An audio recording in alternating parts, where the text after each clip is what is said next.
Melbourne, February 1959. A few minutes before noon on Friday, the team captains Peter May of England and Richie Benaud of Australia are out on the field for the toss. May has won all 4 tosses in the previous tests, but this time the averages are against him, and it's the Australian captain who has the choice of batting or fielding. Benaud, influenced by the fact that Australia has 4 speed bowlers, sends England in, and the openers Peter Richardson and Trevor Bailey come out for the start of play. Alan Davidson, the fast left-hander, opens to another left-hander, Richardson, who is tentative throughout the first over. Veteran Ray Lindwall is the other opening bowler, and he starts this match needing only 1 wicket to equal Clary Grimmett's Australian Test record of 216. The first ball, Bailey snicks and he's out, caught in the slips. Davidson took a neat shoulder-high catch, and Bailey's out without scoring. A great start for Australia and Ray Lindwall, who enjoys a proud moment in his great Test match career. England has again made a disastrous start, and once again the full brunt of batting responsibility has fallen on the shoulders of Peter May. May, with happy memories of his century here in the second Test, faces up to Lindwall, who needs just 1 more wicket to break the record. Lindwall, with his great control of swing, is a danger to any batsman, but he finds that May is a worthy opponent in this over.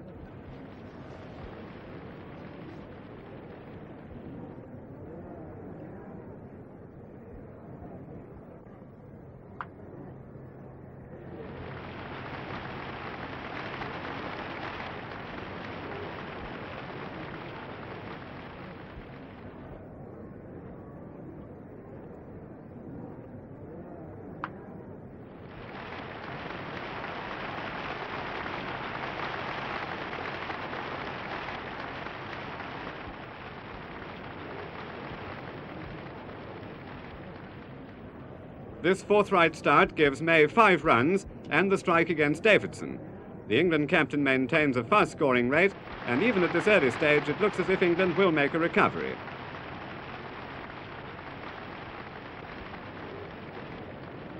The crowd, anticipating some bright batting, are in for a shock when Ian Meckiff is brought on as first bowling change. His first ball is short, May edges, and Benaud takes an easy catch. The Australians congratulate Meckiff, who's captured England's most valuable wicket with only a meagre 13 runs on the board. Lindwall resumes to Richardson when Cowdrey comes in, and the left-hander puts his past batting failures out of his mind by playing his most convincing innings of the series. He looks quite confident against Meckiff, and his tentative prods of former knocks are replaced by positive strokes which bring him runs.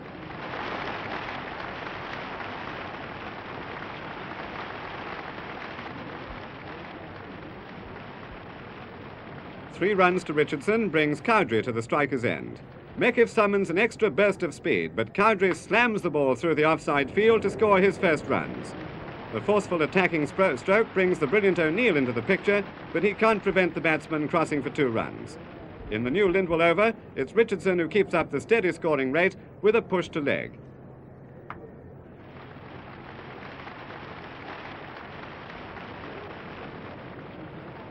Lindwall has bowled unchanged for more than 1 hour, and so far the wicket he so urgently wants has eluded him. He's starting to tire, and Cowdrey takes advantage of a slower ball to move into the 20s.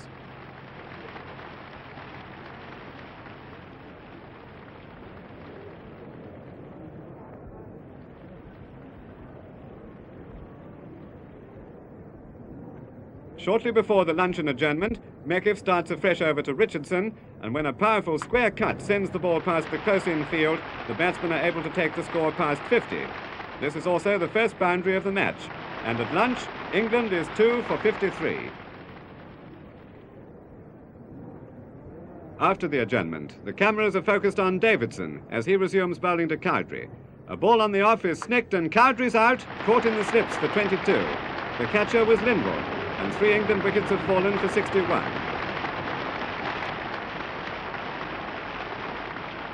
England's list of failures is growing bigger as Lindwall comes on to bowl to the new batsman, Tom Graveney. Richardson is still there, and this Graveney stroke is the first gesture of defiance in a grim partnership. In the next hour of play, both batsmen score runs steadily against the consistent fast attack.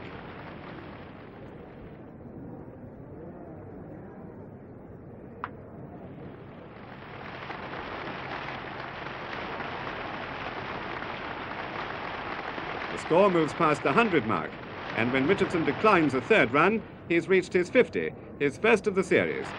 Benno comes into the attack, and Graveney, with a late cut, welcomes the introduction of the lone Australian spin bowler by notching up the first boundary in 70 minutes of play since the luncheon adjournment.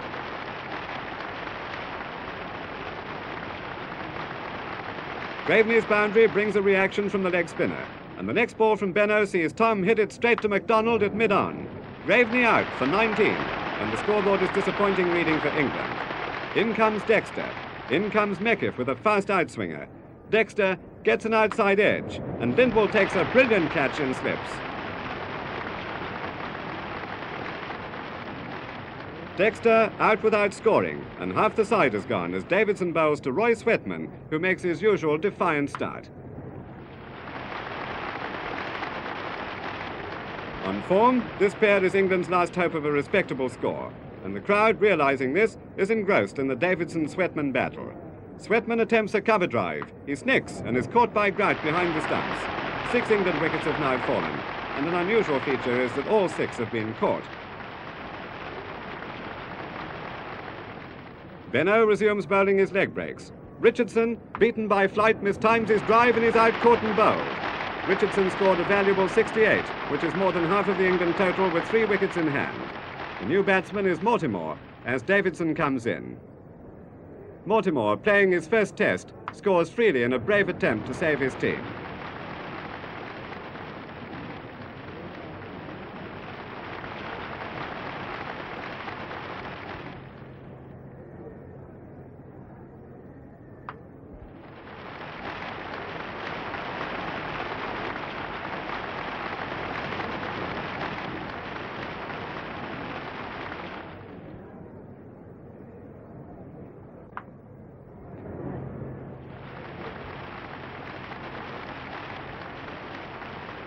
Mortimer's effort is appreciated by the excited crowd, who welcome the appearance of young fast bowler Gordon Rourke.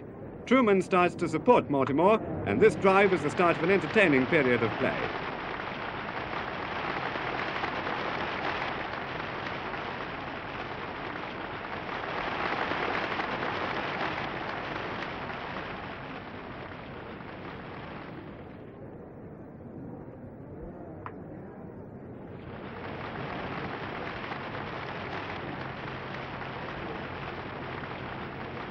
Truman's 6 runs win him at least 3 admirers, but Rourke is out to fix that, and he almost does. But it's just out of reach.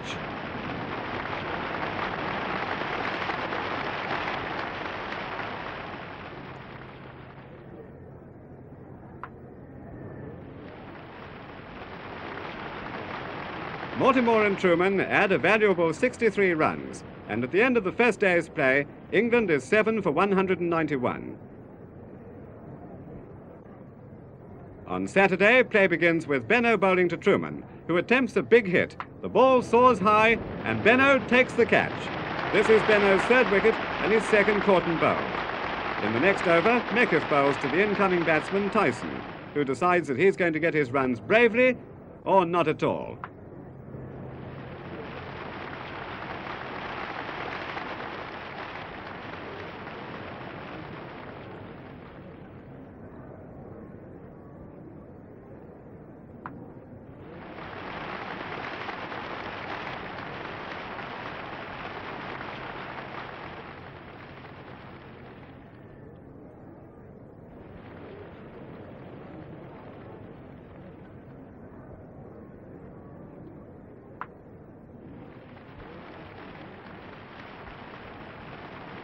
Tyson scores heavily off the over, and when the batsmen finish their 2nd run, England has reached 200. The tail-end batsmen have batted well, and all the Australian bowlers have found that Mortimer is a real fighter in time of crisis.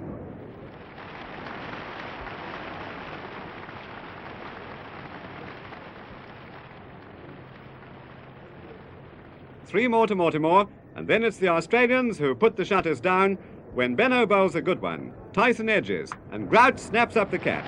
Tyson is out for 9, and Grout's catch is the 9th taken by the Australians. The end of the innings is brought about by Davidson. Laker snicks, and Harvey makes no mistake. The 10 England batsmen have been caught, and the Australians have made the most of Benno's decision to send England in. The best of the later batsmen was Mortimer, who remained 44 not out after playing a solid and intelligent innings.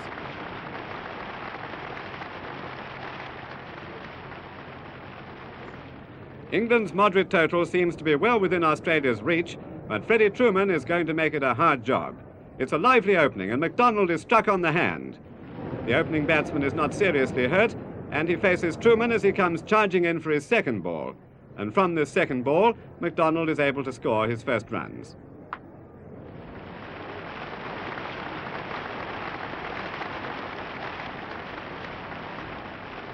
Two runs to Colin McDonald, and the spectators wonder if history will repeat itself when they see Tyson coming in to share the opening attack. It was on this ground 4 years ago that a devastating spell of sustained speed bowling by Tyson demoralised the Australian batsman. This time, however, Burke plays confidently, and it's a fairly expensive over.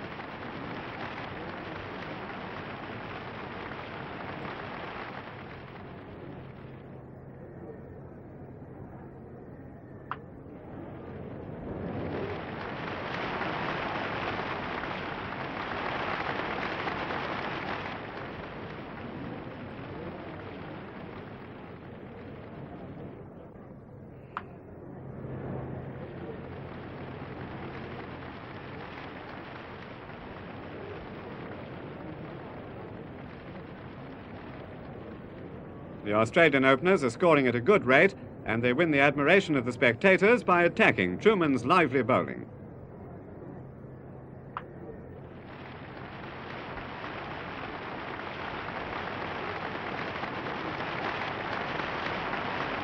The shine is going off the ball now, and Truman is unable to worry the batsman unduly.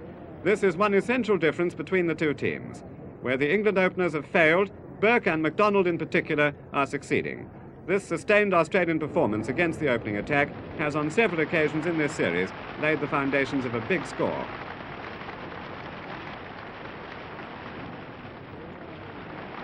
As the luncheon adjournment approaches, there's a change in bowler, and Bailey is brought on.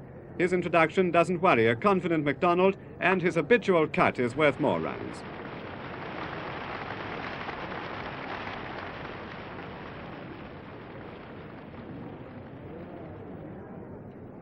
The players leave the field for lunch on the second day, and the Australians can be well satisfied with the state of the game. Burke and McDonald have weathered the new ball period to put 27 runs on the board. After the break, Truman is the bowler, and from the first ball, Burke shows his intentions to look for runs.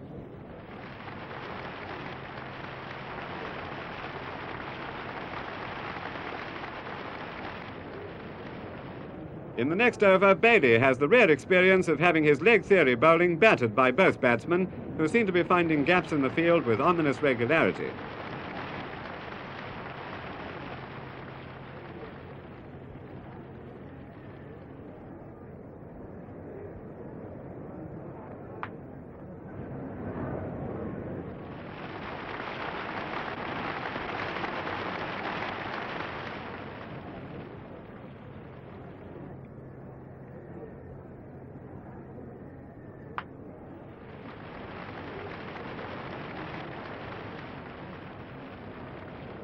Three balls bring a total of 5 runs, and Bailey transfers his attentions to the off stump, but Burke's late cut ends more hopes of run saving. The consistent rate of scoring causes a bowling change, and Tyson is brought on for another spell. He bowled impressively in the pre-lunch session, and this time his first ball rises sharply, and Burke is out, caught in the leg trap by Truman. Burke scored his 16 runs in just over an hour, and Australia has made a solid opening stand. Neil Harvey is the new batsman, and Tyson finds that it's a Harvey who's not at all confident, but all the same he gets his first runs.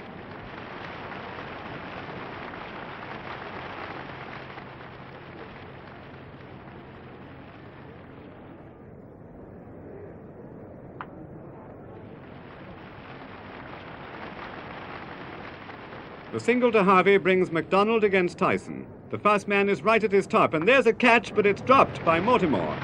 The unlucky Tyson resumes, and McDonald is far more confident. His drive ends in 3 runs to take his score into the 40s.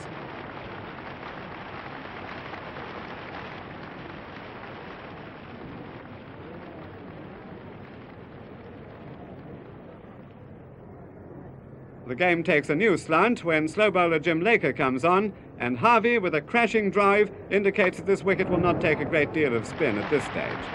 Harvey's stroke is an obvious boundary, and the England fieldsmen are assisted by the sightboard attendant. But the fieldsmen will have plenty to do, for Laker is the man whom the Australians are determined to knock out of the attack. And by the way the batsmen attack in this over, it seems that spin is of little value to England.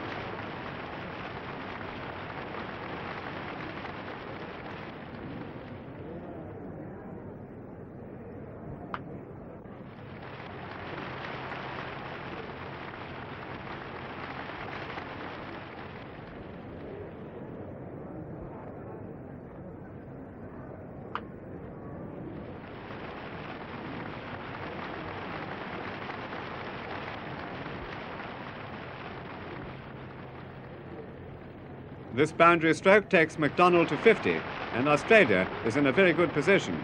Again a bowling change, and Truman takes up the attack.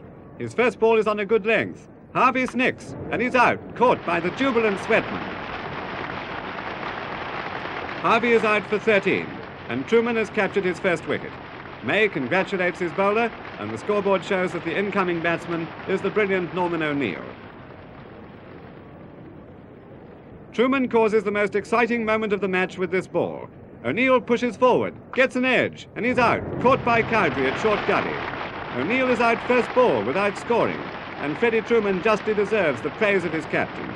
England has fought back grandly, and it's time to attack. In comes Truman, bowling to the tight umbrella field, with Mackay, the new batsman.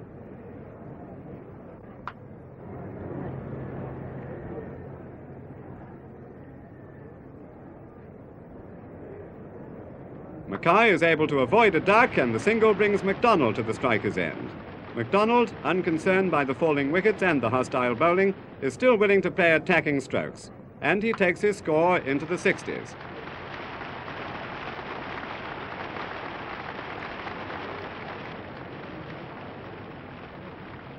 Laker is given another turn, and Mackay plays one of the best strokes of the match.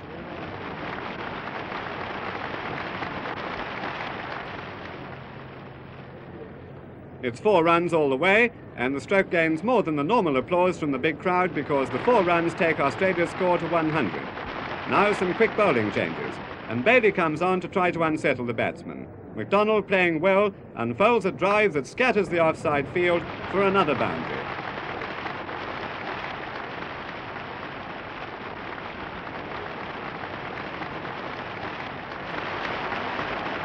This is the crucial stage of the innings. McDonald is looking confident against all the bowlers, and the Englishmen are trying desperately to capture his wicket.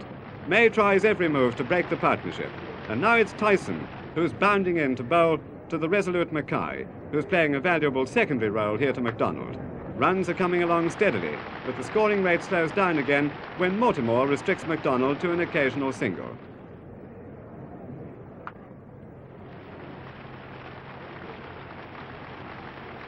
McDonald's score moves to 89, and from the next Truman over he makes an attempt to score the runs required to give him a century before stumps.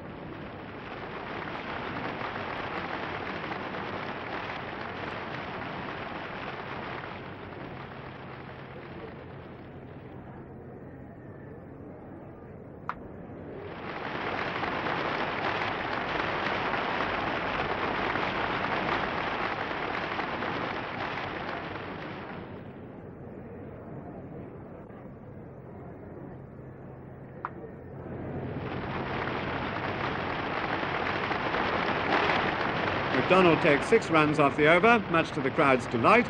They applaud when Mortimer's first ball to Mackay is met with a late cut that gives the batsman a chance to give his partner the strike.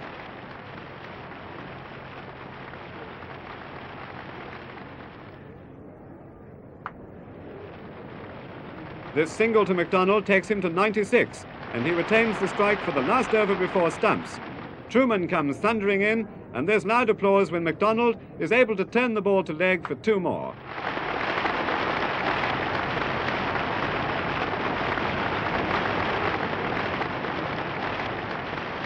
McDonald on 98. Truman comes in with a vicious bumper that brings a roar from the crowd who want a McDonald century.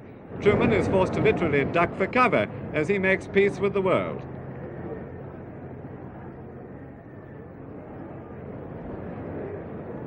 Only one ball left, and the impatient crowd are thwarted from their wish by the fiery bowler.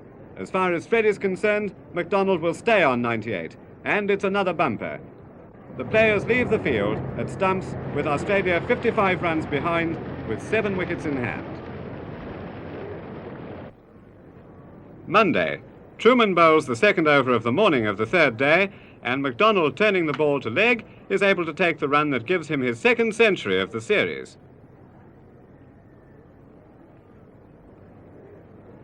Soon after, the crowd applauds Mackay, who was caught off Laker for 23. Alan Davidson joins McDonald, who's batting as if there was no Sunday break. McDonald has struck a purple patch, and in this series, he is Australia's most prolific batsman. His success has his home crowd in high spirits, and they anticipate fireworks, with Laker bowling to 2 attacking players.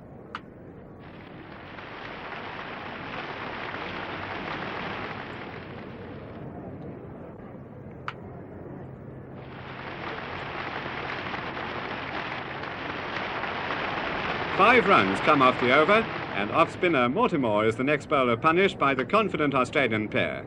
Runs are coming at a famous rate for a test match, and the fieldsmen have a hard time trying to stop boundaries. In the first hour's play, over 40 runs are added. And this sweep by McDonald is yet another boundary. 4 runs more brings the Australians within 5 of the England score when the 200 is posted.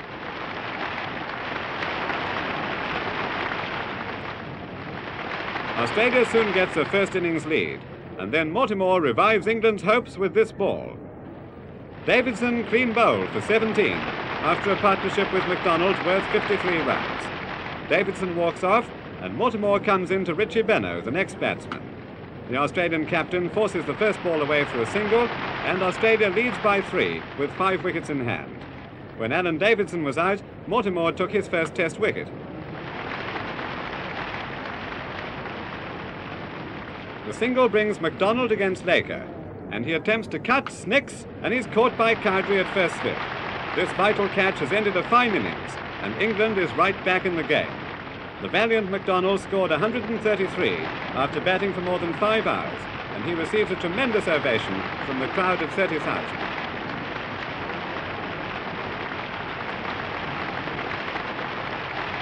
Laker continues to Wally Grout, who's lucky to survive the first ball.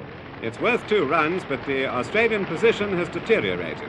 Splendid bowling has brought 2 quick dismissals, and Australia, with 4 wickets left, leads by only 6 runs, as Laker bowls the last ball before lunch. After the 40-minute break, Truman comes on, and speed replaces spin. There's not much life in the wicket, and Benaud has time to force the ball past Laker to the mid-wicket boundary. This starts one of the brightest bits of batting in the series. First Benaud with virile stroking, and later Grout attacked the bowling with such power that many expert critics regard this afternoon's cricket as the most entertaining of the test matches so far.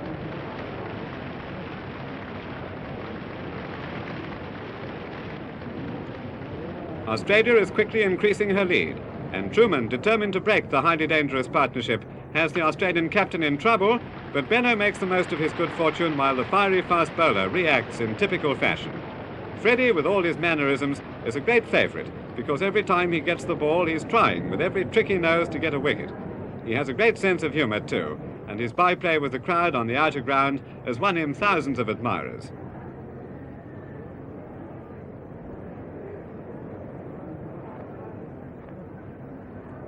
Now it's Grout's turn to open out on the bowling with powerful stroking which keeps the England fieldsmen busy. This time it's not a boundary, but Laker is unable to stop the batsman taking 3 runs. Next it's Bailey, who comes in now to bowl again to a rampant Grout.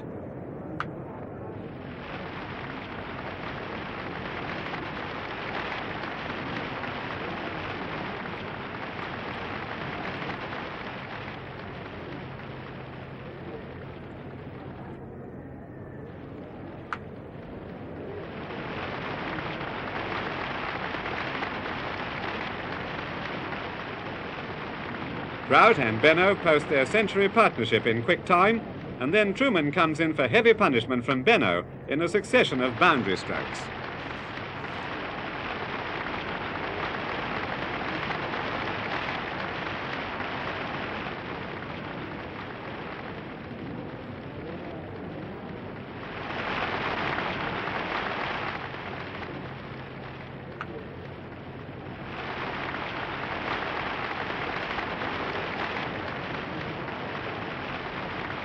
Australia is establishing a commanding first innings lead due to this fine partnership. It's finally broken by Laker when Grout mishits, and the cheering crowd sees Truman take the vital catch, and Grout is out for a fine 74. There's no doubt that all the England players are glad to see the last of him. Grout leaves the scene, and Truman bowls to Lindwall, an outside edge, and he's caught in the gully by Colin Cowdrey, who's taken 3 vital catches in this innings.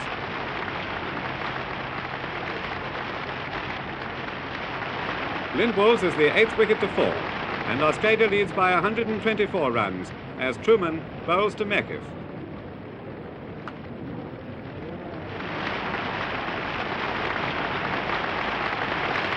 The batsmen cross for 2, and then Truman bowls, and Meckiff spoons up an easy catch.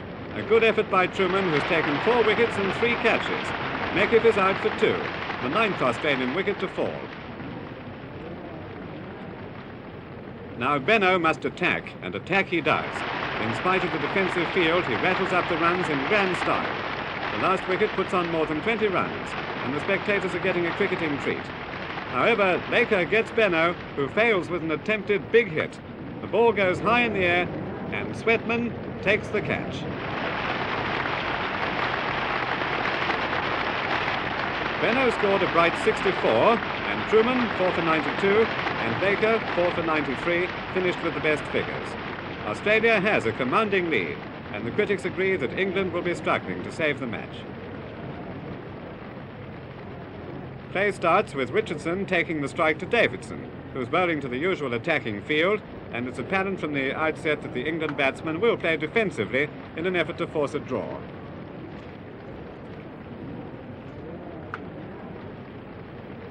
The other opening bowler, Ray Lindwall, still requires 1 wicket to break the record, and he has the wholehearted support of everyone as he moves in to bowl a very good ball now to Bailey.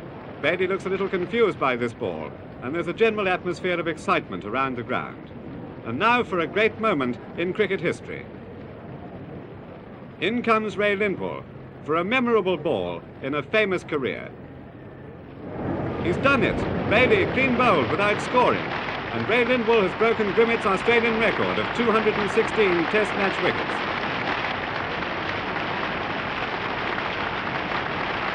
England 1 for none as Captain Peter May arrives at the wickets and takes block to prepare to face the bowling of Lindwall, who looks to be right on top of the world.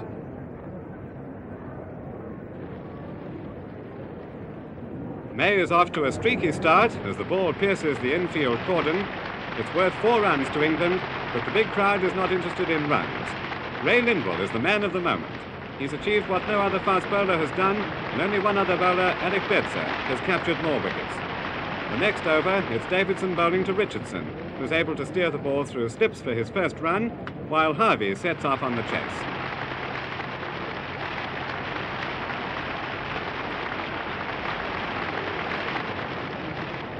Four runs, and in Lindwall's second over, it's May who offers no stroke at the ball, and again it's Harvey who has a long run to the sideboard.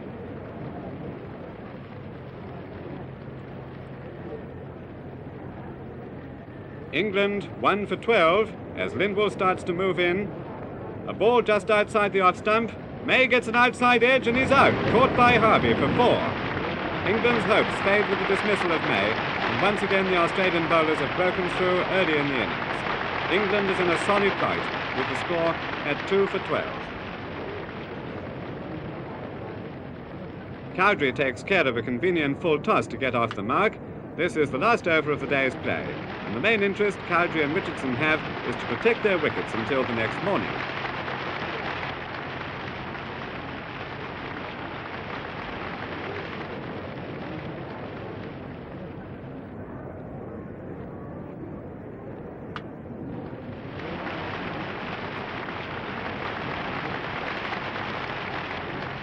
The last ball of the day almost bowls Cowdrey when it just shaves the stumps, and the players leave the field at the end of the third day, a day that has been all in Australia's favour. England at stumps is still 126 runs behind the Australian total, with 8 wickets in hand.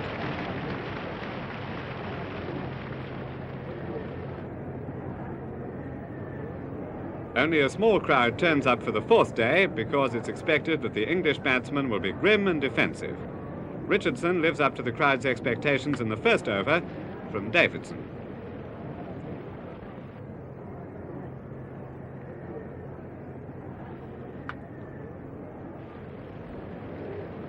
The single gives Cowdrey the strike against Davidson, and this batsman starts a one-man assault on the bowling in one of the most brilliant batting exhibitions seen in years.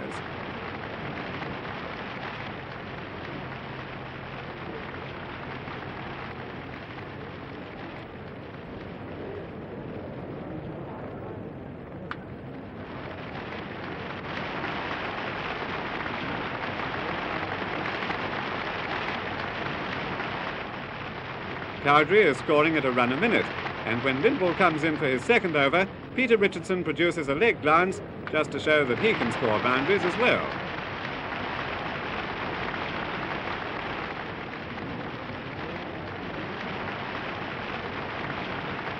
In the next over, Cowdrey, playing magnificent cricket, scores off almost every ball with a fine display of power driving.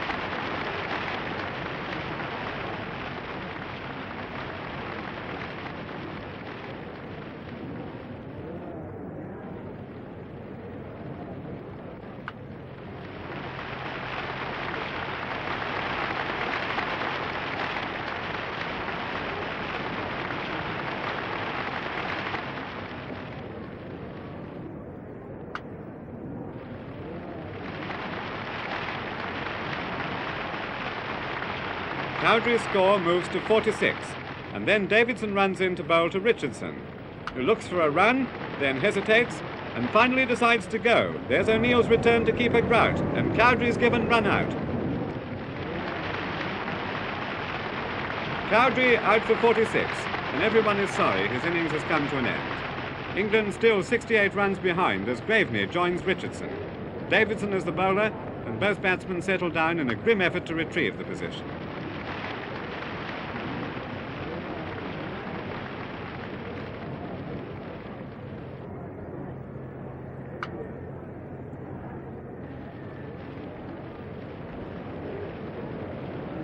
Runs are coming along at a steady trickle despite frequent changes of attack.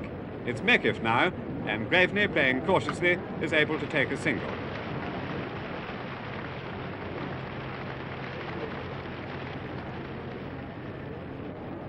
The crowd sees excitement in the new Davidson over when Graveney takes a leaf out of Cowdrey's book with a succession of boundaries.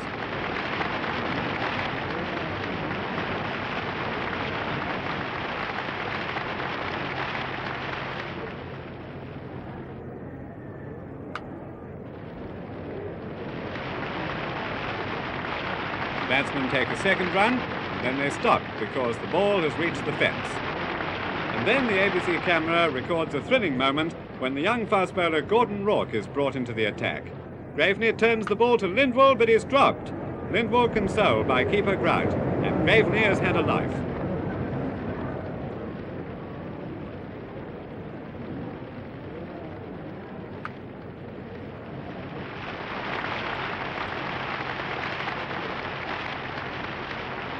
Graveney scores 2 more runs, and around the ground the crowd is preparing for lunch when they see Benno move into Richardson. And he's out, leg before wicket off the last ball before the adjournment. England still 41 runs behind, with 6 wickets left when Davidson resumes after the interval. Graveney, now in good form, is able to score runs easily.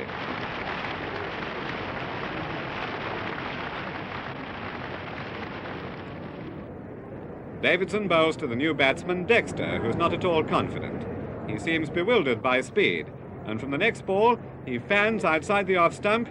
He snicks and is caught behind by keeper Grout. And Grout is congratulated on his good work by O'Neill, and then Rourke starts a new over to Graveney. The single brings Sweatman to face Rourke, and it's almost a wicket, but the batsmen set off for runs while the ball is fielded by McDonald. His return is wild, and the Australians make a rare fielding error when Grout misses the ball and Sweatman and Graveney take overthrows.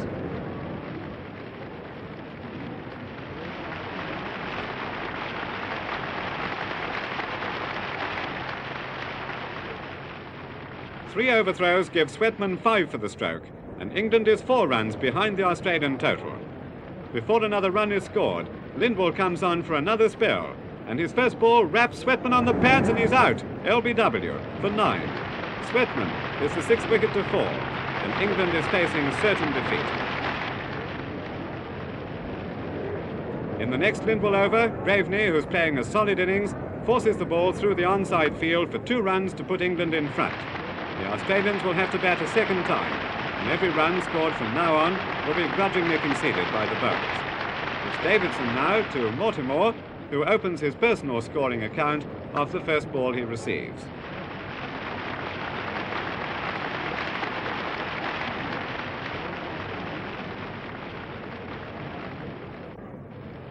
Mortimer created a good impression of his batting ability in the first innings, and he looks determined to repeat that effort.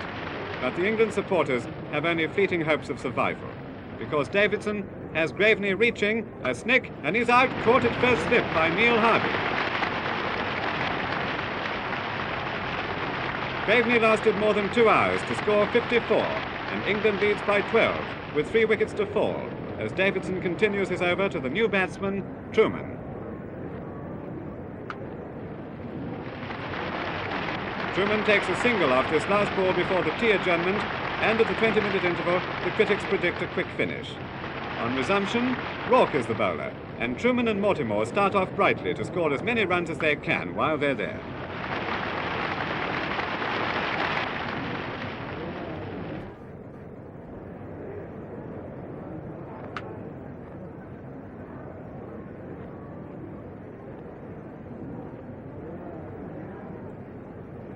Mortimer retains the strike to face the fast bowler, who produces one of his best deliveries.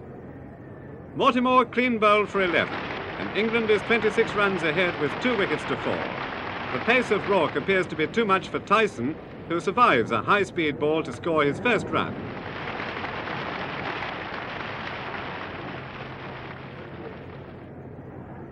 Truman, playing hopefully, is a little surprised when he hits the ball, but it's a single, and every run counts. The single puts Tyson in the uncomfortable position of facing Rourke. This time, he attempts to glance, snicks, and Grout takes the catch. Tyson is the 9th batsman to be dismissed, and Rourke has taken 2 wickets in a row. With only Laker to come in, England's lead is only 36.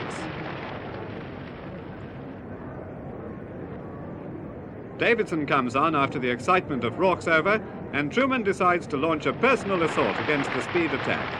Some of the strokes in this belated stand were later regarded as the most powerful seen for a long time.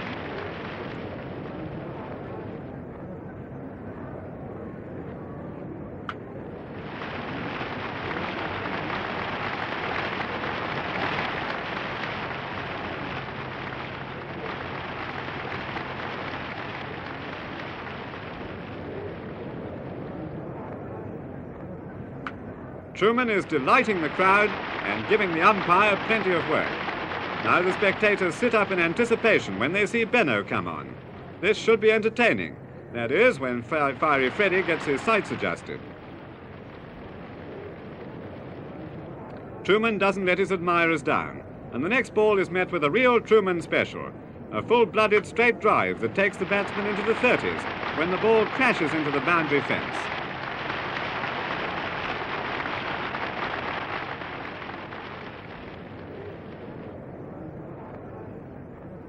A quick single off the last ball of the over, and Truman looks round to see if there's a second run. There isn't, and he's retained the strike. Benno, getting a little concerned about Truman, brings Rourke on to deliver the final blow.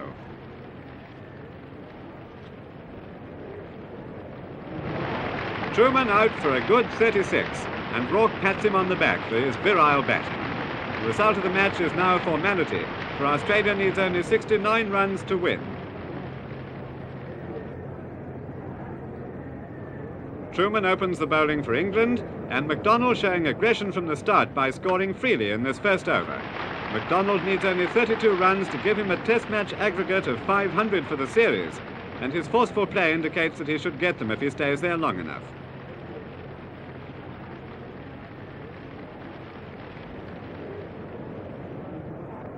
There's only time for 3 overs before stumps, and in this period McDonald scores 16 runs, while Burke fails to score any. At the end of the 4th day, Australia are none for 16 and need to score 53 runs with 10 wickets in hand to win the match when Truman bowls on the morning of the 5th day.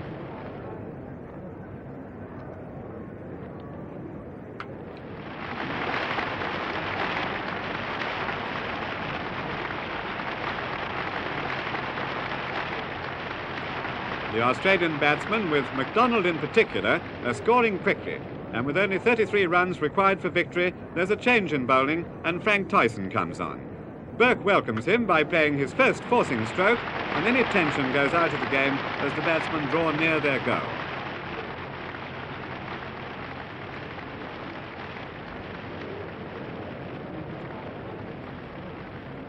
England and Tyson enjoy a brief moment of success when Burke is rapped on the pads and is out leg before wicket.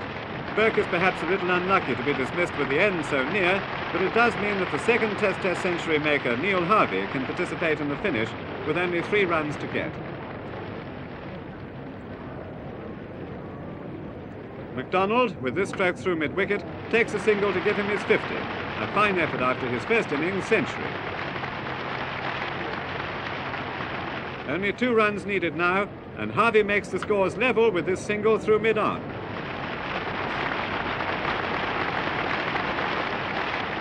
And here is the last ball of the 5th Test match.